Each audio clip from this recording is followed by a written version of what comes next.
All right, so today on the podcast, I have my buddy Josiah Van Dien. Josiah and I met, Jesus, it was probably 7 years ago. Yeah, 7 or 8 years ago. And he had gotten called out to do some AP Know Your Lifer bullshit. And I happened to be the person he was photographing. So we kind of, hit it off. He sent me a few texts later, probably a couple months later, was like, yo, I'm going to Southeast Asia. I don't know anything about it. And we've been fucking chummy ever since. And I'm stoked to have him on the podcast. Welcome to the podcast, Josiah. Thank you for having me. Sick. First podcast I've ever done. And that's fun because you also travel, but in my eyes, like, you do the travel that most of us do, and that's just fucking work. Yeah, exactly. I mean, you obviously travel on your own. I mean, last year I traveled 287 days. Exactly. And how much of that was on your own, though? That's strictly just work. Mm-hmm. That's travel for work. I mean, I probably did an extra week or two of travel on my own, but at the end of the day, like, most of the time I don't have time to travel on my own. Yeah. Because it's like, okay, cool, I have a week off in between, a month of, like, work.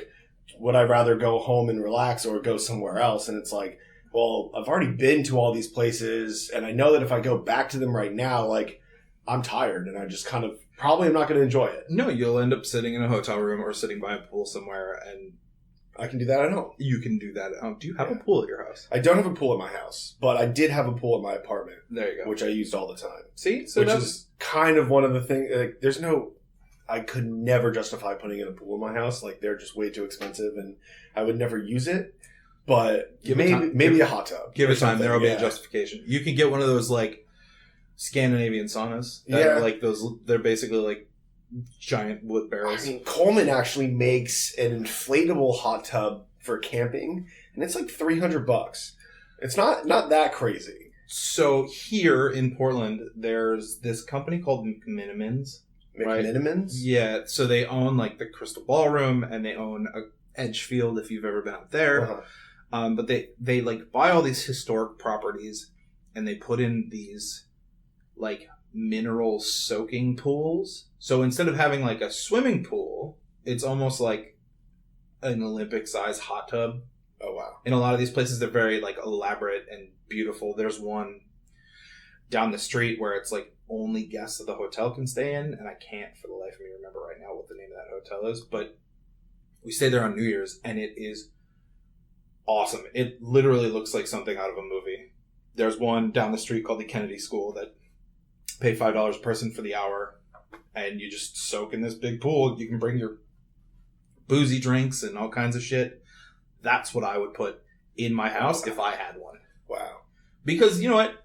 Having a swimming pool is great, but it's still winter. I'm not going to swim. Like, that's the thing with, like, swimming pools is, like, I mean, I feel like at 30, like, I'm not going to, like, do laps. No. Like, I'm going to, like, sit by the pool in the sun and enjoy that, and then, like, dip in when I'm hot. But the best part about having something like that at your house would be you can have it open in the winter. Yeah. And you can control the temperature on that, too. So, like, it doesn't always have to be hot. Yeah. Like, you can just turn the heater off and it be, whatever temperature you want it to be. It's like an Olympic-sized fucking toilet, and It sounds great. That sounds amazing. Okay, so let's get into these questions. We're doing this as the typical 10-question format with some extras because I'm working on extra questions, and Josiah's extra special. So that's what my mom says, at least. This first question is something Jess asked me the other day, and I was sitting at the airport, so it kind of made sense. And you're just going to have to bear with me. So if you were given $5,000 and a plane ticket to anywhere in the world right now, but you had to take the things you have with you, your stuff that we just bought, right? That makes it a lot easier when I don't have as much luggage. Where would you go? Man, right now, literally get in a lift and go now. I want to go to Africa. I think that's like either, I don't know, there's two parts of the world that like really interest me, and it's Africa and South America. I don't necessarily have a destination. Okay. Maybe somewhere in Ethiopia, I would imagine. I mean, I feel like there's very few places in the world that their culture hasn't been like stripped by modern technology. Bastardized, yeah. Yeah, like that's like one reason why I love Japan. It's probably like one of my favorite places in the world that I've been to is because they have their own culture. Like they've kept their own culture in like this progressive world where like, you know, you go to America and like there's not really, you go to different cities and there's like subcultures and stuff like that, but there's not one massive culture because everything's been changed. No, because we've literally raped and pillaged. Yeah. Whatever culture there was. Of course. And like, there's such a... But even like, I mean, there never really, when you look at like American culture, there really wasn't a thing. Like there's an American lifestyle and it's like, yeah, the idea of like having a house that has a nice lawn and, you know, having kids and stuff like that, but that's not a culture. That's not like, it's different. It's just more of an idea. It's an idea, yeah. And like there's just the idea of like going and staying with like a tribe somewhere that like is still doing the same practices that they've lived by for, you know, hundreds of years. Like something like that. That's what interests me because I've been to like 42 countries or something like that. Which is a fuckload. Yeah, it's a lot of countries, but at the end of the day, like we just go to the major cities. It's like, you know, I think we were talking about this going to like Bangkok, and it's like you've been to so many different places in Thailand, and I've only been to Bangkok, and it's like my perception of that entire country is based off of Bangkok, and that's not a representation of what that country is. No, but Bangkok is a great city. Of course, it's a great place, but it's just like it's much different than going to where's the place that like have all those temples? That's like. Oh, are you talking about that? Maybe that's in Cambodia. Maybe that's in Cambodia. Siem Reap? Yes. Where it's Angkor Wat. Yeah. But that's really close, right? Yeah, like relative to traveling to Bangkok. I think it's like an hour flight, or like it takes. Yeah, that's relatively close. It takes a whole day if you do like the train. Situation. Yeah, but like it's going to be a much different like experience. Absolutely. And I think for me like. Because I've spent the last like 8 years and 9 years of touring, going to just the major cities, like that doesn't necessarily interest me anymore. Because like I've seen them. Like, what are you going to do in a major city? You're going to go to a bar. You're going to drink. You might see a couple landmarks during the day. Eat McDonald's. You're gonna get food poisoning and then eat McDonald's for the rest of your stay because you don't want to like deal with that anymore. Absolutely. So you said Africa and South America. Where in South America kind of interests you? That's the biggest thing. South America is more of like, I feel like that's a long-term goal that I haven't really looked into yet because I know that I don't necessarily have the time to. I just think that the amount of like indigenous tribes in South America that still exist that like no one really talks about. You know, like we talk a lot about Africa as like a world geopolitical thing because there's no, you know, they don't have food. There's droughts and famines and all this stuff. So like we constantly talk about that, but like I feel like South America is one of those places that like no one really talks about in like big world other than like when a government's being overthrown or like, when they're really cutting down the Amazon. Exactly. Like when big things happen, we talk about it, but as a whole, like the majority of it just flies under like the global radar. And I think that would be even more interesting to go and like experience and finding their ways of life that don't really like involve cities and visitors and modern technology at all. And they still live a perfectly normal life to them. Yeah. You know, like there's no like, I mean, there's obviously, you know, you read stories about like the children leaving and wanting to go do this and explore, but like a lot of them don't. Oh. And they continue to live that because that's how they were raised and that's like their environment. Yeah. I fucking love that. And it really makes me wonder like how much of our environment is just our lack of culture. You know, like when you look into like Instagram and like all these studies that are done about like depression and whatnot that like come from that, like, oh dude, it's insane. Does that really just come down to that we don't have a culture that we stuck to, that, and this is where we ended up from it.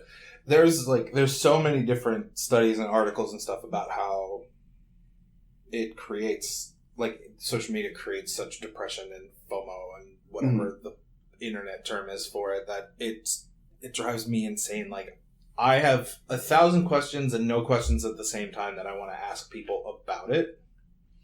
And like the last guest I had on the show, she was very outspoken.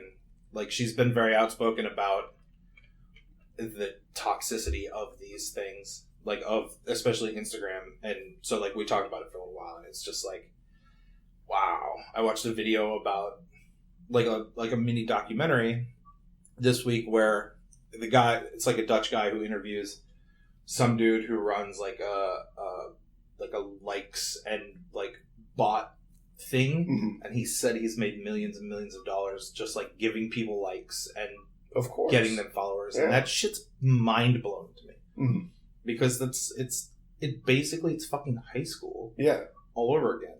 It's just I mean, the fact that industry exists is crazy. Yeah. Like there's farms in, and you can actually get your YouTube channel shut down. Instagram and stuff like that, I don't think shuts you down for anything like that. But since when there's money involved with YouTube, I'm pretty sure they'll shut down your account for using those. Yeah. But the fact that entire industry exists is crazy. Like what? Because it's not doing anything. You're not like, it's not like when you look at like, okay, I have a brand, or like I'm a model, or you're a photographer, a travel photographer, anything. Like you're not like, yeah, that's cool that you have 50,000 likes on a photo that you paid. I don't know how much. I never really looked into how much that costs, but it doesn't do anything. Nope. You're not actually getting any more exposure from it. Well, and other than maybe one or two people a day or two will see that, oh, this guy has a bunch of likes, so maybe I'll follow him. But you're not really creating an organic brand. And at the end of the day, if you're trying to sell something and monetize it, there's none of that following is going to buy anything because it's all fake. Well, and that's the thing. Like, I think in that documentary, they talk about how people end up buying these things to look good to brands to like make, so they can make money. Right? And then try and sell said product. And there was like another guy in there whose job was to like figure out how authentic these people's shit was. And it's like, it's so insane to me that it's gone that far that like you have to authenticate. Well, that's the biggest thing. I think there's an app called Popular Pays.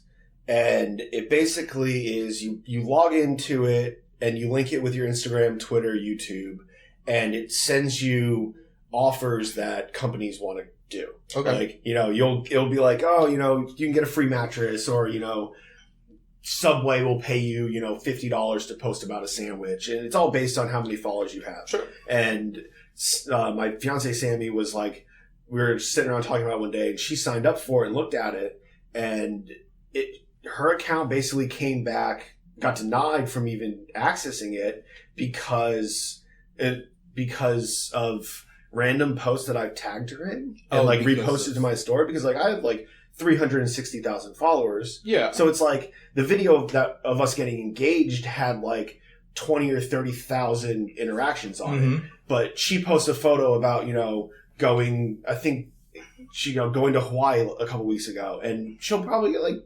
600 to 1,000 likes maybe, like max. But it's like they looked at that, even though that interaction with the wedding photo was 100% organic, they're automatically just going to flag that and be like, that's fake because it doesn't match any of your other stuff. Yeah. So it's really interesting. But like at the end of the day, they need to do that because that problem exists. Like, why are we going to pay this guy that has, he has two or three, like random person that has 200 or 300,000 followers, but all of them are fake, and none of these people are going to see our brand. So we just we literally wasted however much money we paid this guy to do that post. Absolutely. And that's why billboards exist. Yeah. Fucking give me a break. Yeah. Okay. So moving on that flight to Africa or China, where would you pick, a window or an aisle seat? Aisle seat. Aisle seat? Always an aisle seat. I have no problem getting, like, I don't really sleep on flights that much. Yeah. So I don't have any problem getting up while other people are like need to use the bathroom. But I hate being trapped, like, because like I know how like crucial like being on a red eye is to getting sleep. Like normally when we travel, like we'll have a day buffer. You know, if we fly from America to Europe, it's like we're not going to go straight into work. No. Most people that are doing that, that's not the case. I am going straight into work tomorrow. Yeah. But I'm only going to LA. True. But, like, most of the people, that's not the case. Like, you're going on a red eye, you get in at 6 a.m., you got to be at the office at 8. And I'm not about to wake up a dude, you know, at 2 in the morning who only can get 5 hours of sleep. Like, I just imagine that that's what it is. So I'd much rather, like, be that guy. Be the guy that gets up and moves. I love it. That's great. Okay, so next question is, if you were going to get on a long flight right now, what would be the first thing that you listen to? First thing that I listen to? It can be anything. Music, I'd movies, probably podcast. Listen to Julian Baker. What's the Julian Baker? So this is a thing, like, I used to love music. I can't stand it anymore, so I don't keep up with it. Julian Baker is like a singer-songwriter. I think she's from Nashville. Okay. No percussion in any of her music. Just like loop pedals and acoustic guitars, some piano. Okay. Really soft, quiet, mildly very depressing, but like happy. It's like, it's weird. Like she has that like when she sings it, it sounds happy and nice, but like when you listen to the lyrics, like it's kind of dark and sad. I like that. Yeah. I like that. It's a lot of like different emotions all at once, and I feel like that's calming. Either I used to have this thing where when I started flying all the time, I was terrified of dying in a plane crash. Sure. And most crashes happen during takeoff. So I would always listen to a song. What was it? It was a band called Daughter. They're from England. Mm-hmm. Similar vibe, but it's a full band, like female singer. And there's a song called Shallows. I think that's what it was called. And it was basically like, it's a song about dying. So like, I just, like in my head, I'm like, I'm not special enough to die this ironically. Like I shouldn't, sure. There's no way that I could die while listening to a song about dying. So when I lived in Florida and I would always fly home, every time the plane would land in Minneapolis, I would always listen to Recovering the Satellites by the Counting Crows because the chorus is, so why'd you come home to this faithless town? And I just like, for some reason one day it happened and I was like, oh, this is literally what's going to happen every time I land in Minnesota now. It's funny how things like that stick though, right? Yeah, and I think I got that. I started doing that after, I think it was one of the first times I was working for Shawn. We were flying from DC to Chicago, and like I started kind of doing, like, I listened to that song a little bit when I would take off, and then that day I decided not to, and it was just like listening to something else, and our plane was like, oh, we got to go back to the gate, something's wrong with it. And I'm like, okay, this is weird. And then I was like, all right, like I'm like, this can't be real. I'm gonna listen to another song when we do it again. Second day, second time, like literally go back out, same plane. Sorry, this problem's happening again. We have to go back. And I'm just like, all right, yep, definitely play that song next time because I do not want to stay in DC again. I want to go to Chicago. Like, nice. So I did that for a while, and then obviously that faded out. That's fucking funny. Okay, so what's your least favorite place in the world? Man, that's difficult. It's very difficult. And this go ahead. Salt Lake City. Of everywhere you've been, Salt Lake City. Dude, I don't know what it is about Salt Lake City. I just feel weird there. Like I used to tour with like a metal band that was from there, and like they just have so many crazy like weird stories about like Mormon religion, and like I don't like, you know, I don't have nothing against like religion like that, like, but it's like they like, one of them was like, yeah, like I like met my half sister, like, but like he went to like elementary to high school with her and didn't find out till he was like 17 that she was his half sister. And like in the city has an almost eerie vibe. It does. It's like I'm not really like a spiritual person, but I feel like that place has a very interesting like spiritual vibe to it. And it's like you kind of walk around and like, you know, when I used to tour with like metal bands and stuff like that, like you look the part, you know, like Yeah. you look like you were with a metal band, and like I was living in a van. You know, still like, look like you work for a metal band. I mean, I like to keep that going a little bit, but it's there. It's there.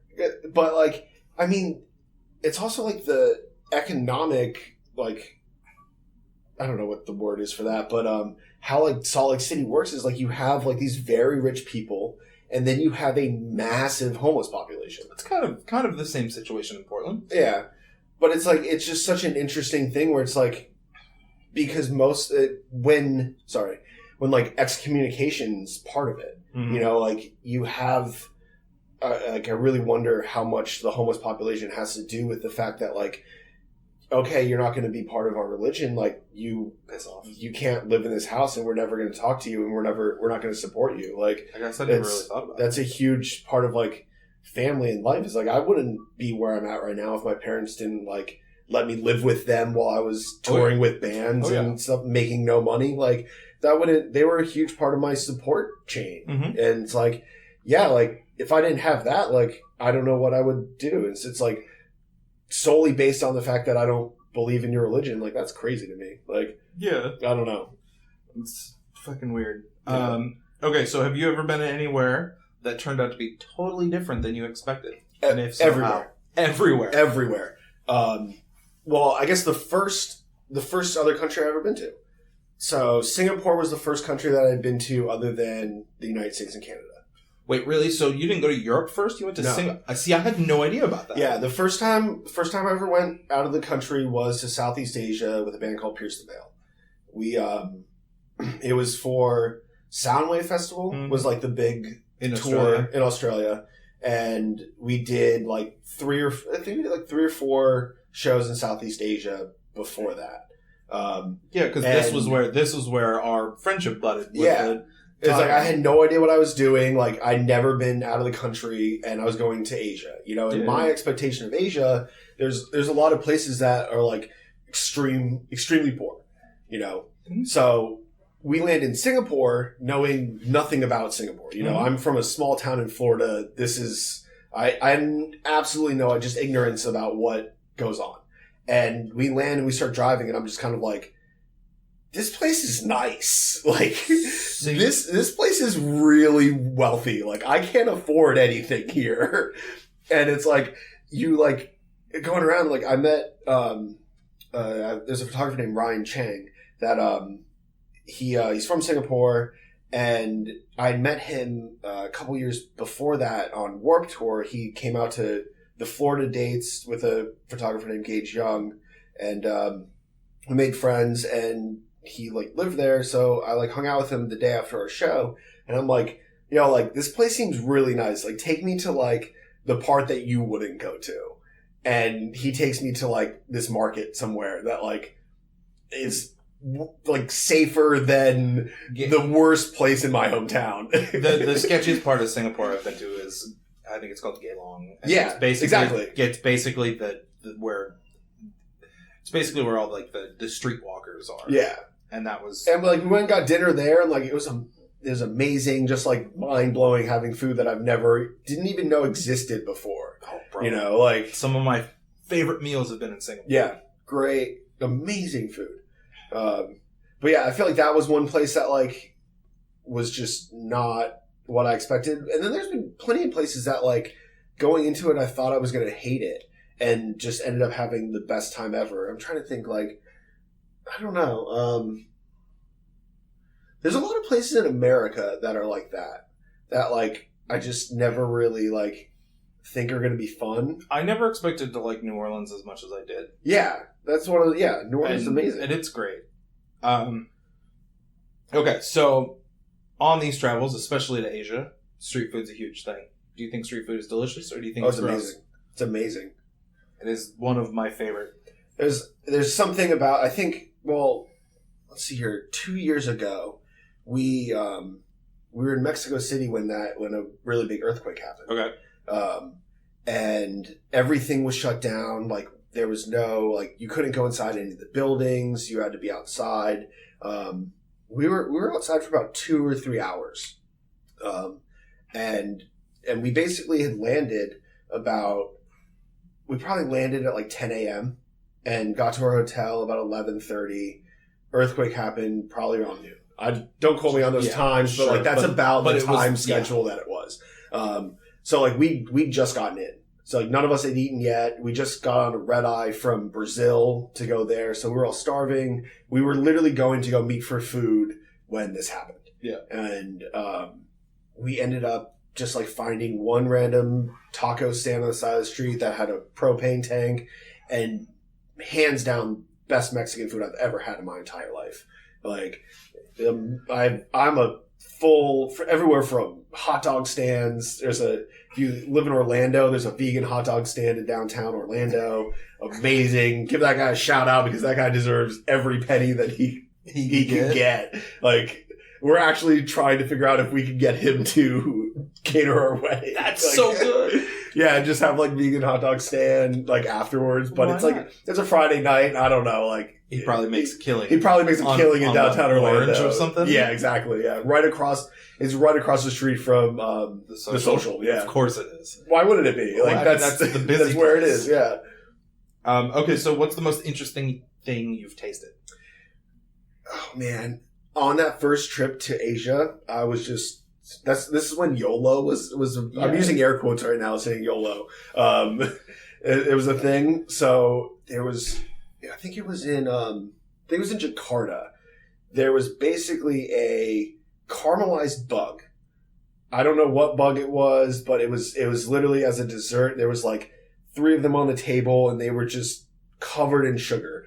And I'm just kind of like, going into that tour, I basically like talking to my stepdad. He was just like, yo, like enjoy this because like you might not ever be able to go there again. Yeah. And like, especially early on in my career as that was like, I went into that expecting that I was like, yo, I'm probably not going to ever come to this side of the world again because no one does. Like as a whole, like most of America doesn't have passports. Like no one's going to go there and especially not for free, not get paid to go there, Hell no. You know? So like, I was just whatever, like you put it in front of me, I'm going to try it. And I hate it.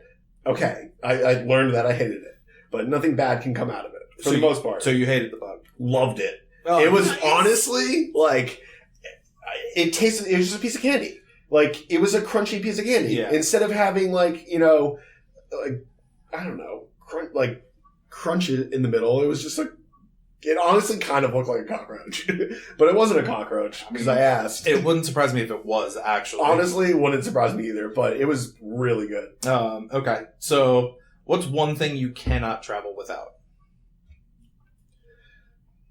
I mean, other than a phone? The phone is... Nowadays, yeah.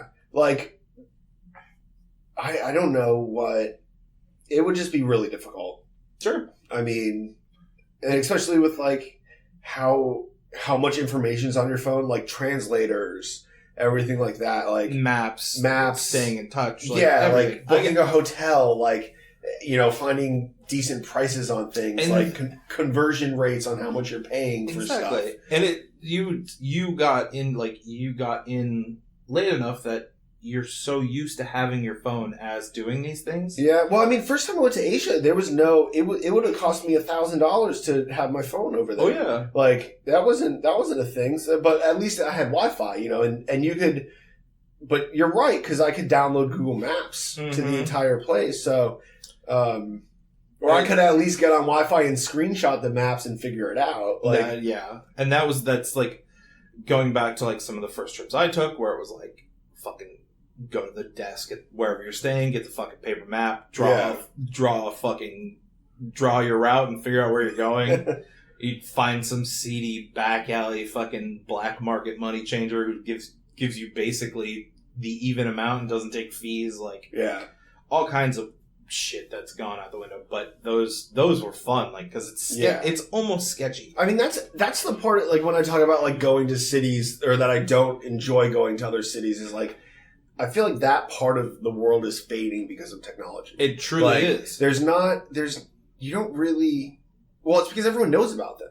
Yeah, you know, like you talk about like Christiania, Freetown in Copenhagen, like. That's the most touristy thing exactly what it is. Like, you know, I talk to guys that are on our crew that are, you know, in their 40s, 50s that, like, talk about, like, I say, oh yeah, I'm going to go there today. And they're just like, you're lucky. Like, it's not a place you used to go. Like, they're like telling me about how like they would like the Hells Angels would have shootouts with the cops and you just never went there because it was scary. And it's like nowadays you just go there and there's just like a bunch of tourists. There's tables out there for everyone. And like, it's just different. Like, obviously I still enjoy it, but like, that's something that like, I don't know, as a photographer, like obviously you can't take pictures there because like that's a big thing. But I mean, just in general, like I feel like the world used to be crazier, you know. Well, like, and I think a lot of it has to do with with technology and with the changing times. Like something that I had a conversation with,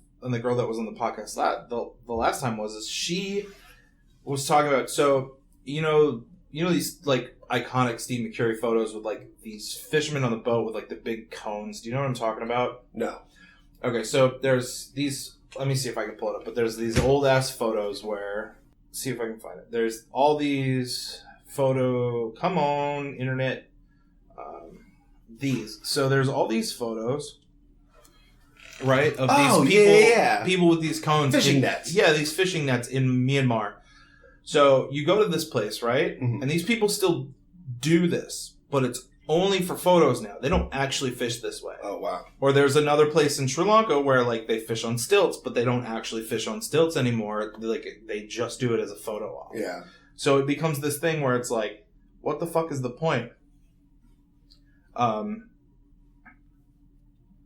It's fucking depressing. Like, and it's just like with the way that it changes, you know, people don't have to live their life that way. Yeah. And like that's obviously like when you look at someone like trying to support themselves as a fisher, like the fisherman, like that's probably better for them. You know, there's probably better ways to fish and like more environmentally friendly ways to fish and stuff like that, which is great. But at the end of the day, like it's still a loss of culture. Mm-hmm. It's still like a loss of like a way of life because you wonder how many of those, you know, someone in their 50s to 70s that still fishes, like, do they still have a job, or are they going to figure out how to use the new rigs? Like, it's something it's an interesting part of culture and how things change because of it. Oh yeah. Okay, so this is my favorite question because I'm a weirdo. Planes, trains, or automobiles? How do you prefer to travel? Automobiles. Why is that? I love a good road trip. It's just there's something about like.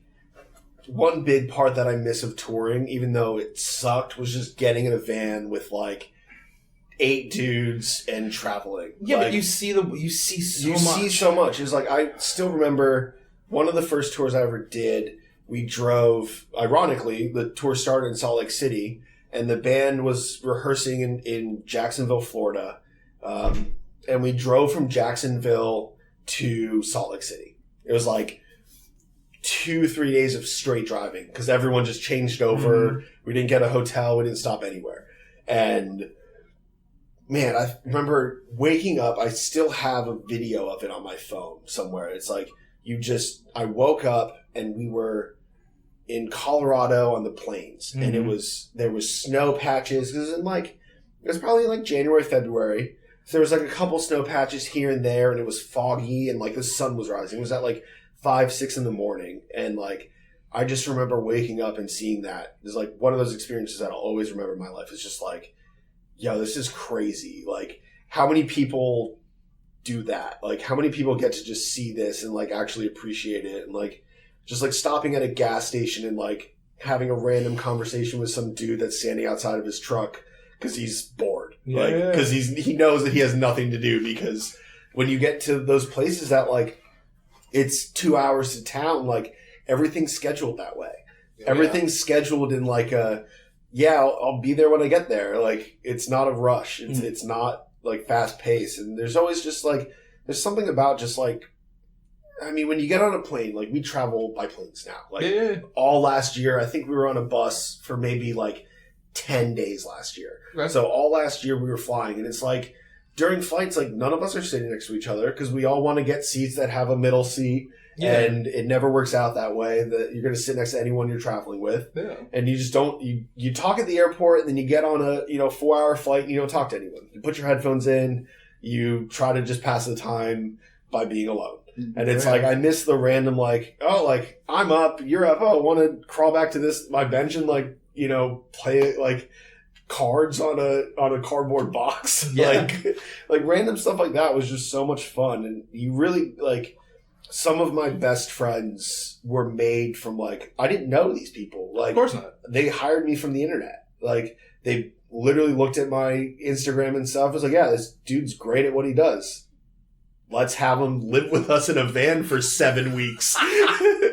Like, let's just hire a complete stranger to sit in a van for, but that's, like, sometimes I definitely didn't get along with people that were there. But from it, like, you know, I made some best friends out of it because you just spent way too much time with people, and you, like, because, like, when you're in a van with someone, like, you know, someone's girlfriend breaks up with them, it's like, you're going to talk to them about it. Yeah, like, they're right there. Like, you're going to hear about, like, intricate parts of people's lives that, like, no one would share otherwise. Like, especially knowing that you don't know that well. Yeah. Like, it was such an interesting, like, mind-blowing concept that, like, and people still do it. And, like, that's the one thing I love. Like, as much as I don't have time off to do it, like, you know, in past years when I've had time off, like, I've just gone out for free with friends' bands in vans to do that again. It's fun. Like,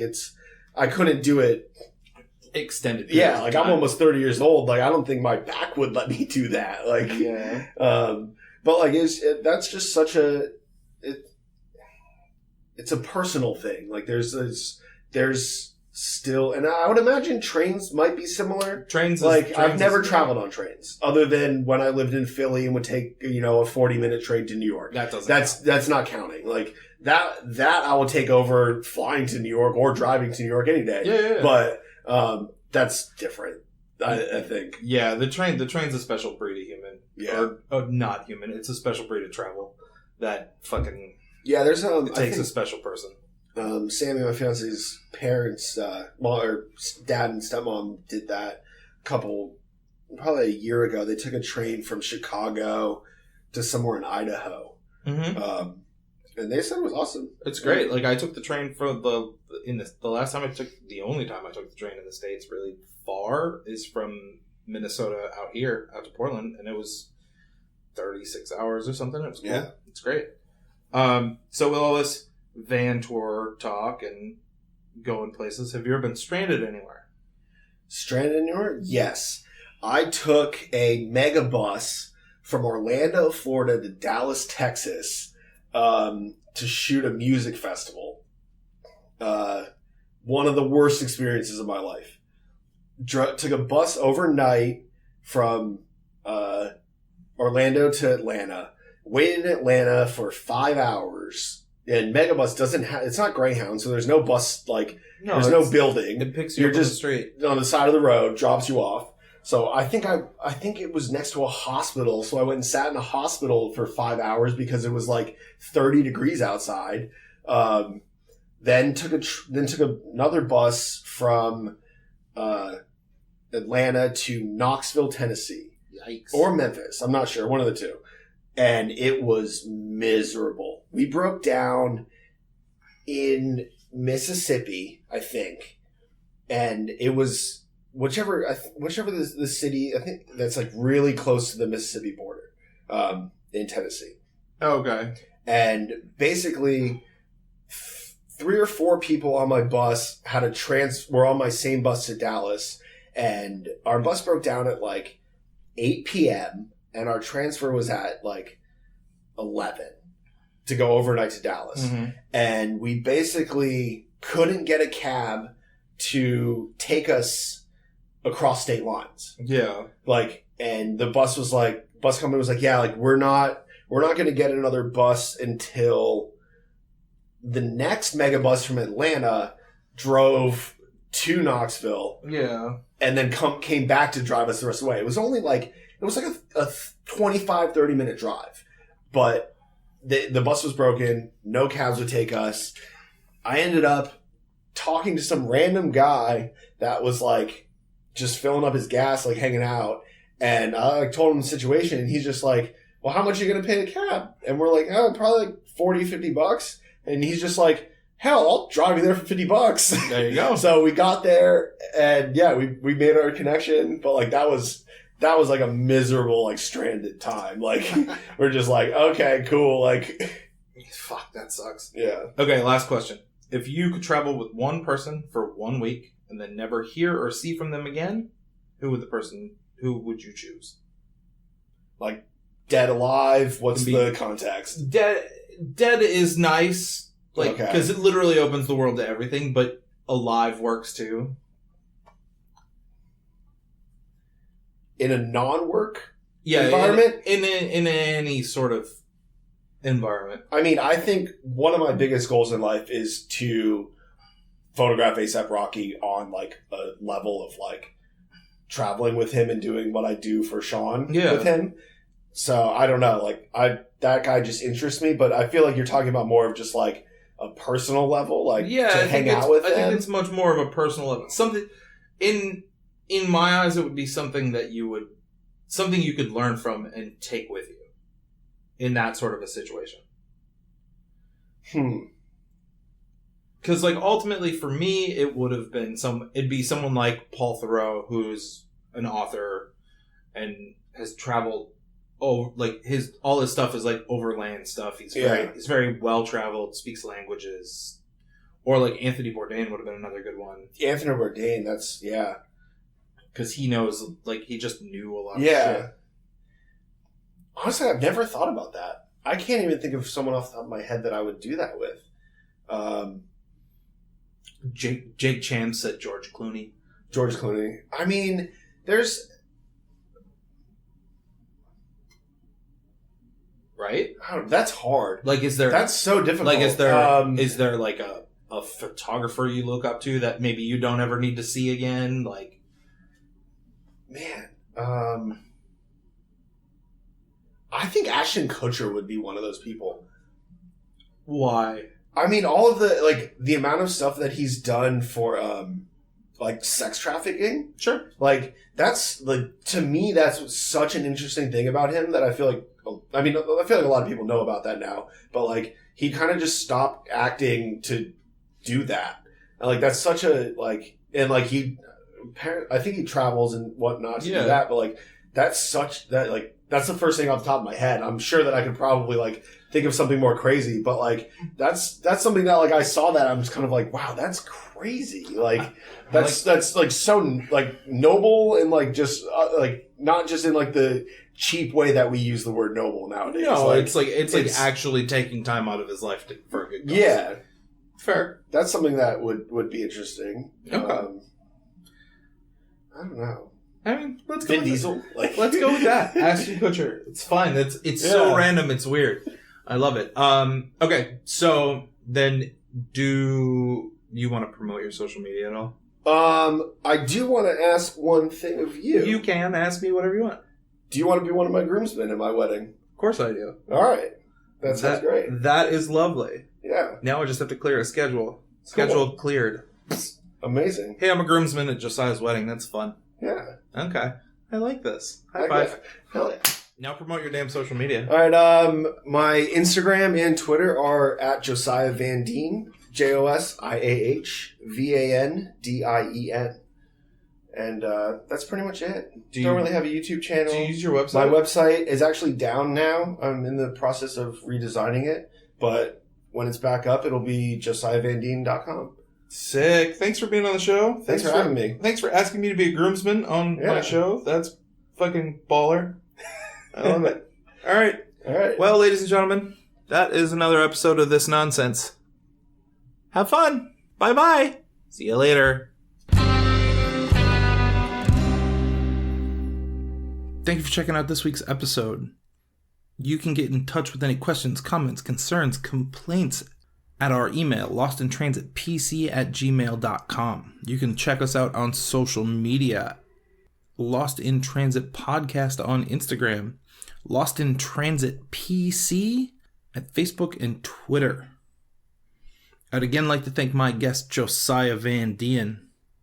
What a great pal asking me to be his groomsman on the show. Such a great guy. Stoked to do that. Anyways, that was this week's episode. I hope you enjoyed it. And until next week, get lost.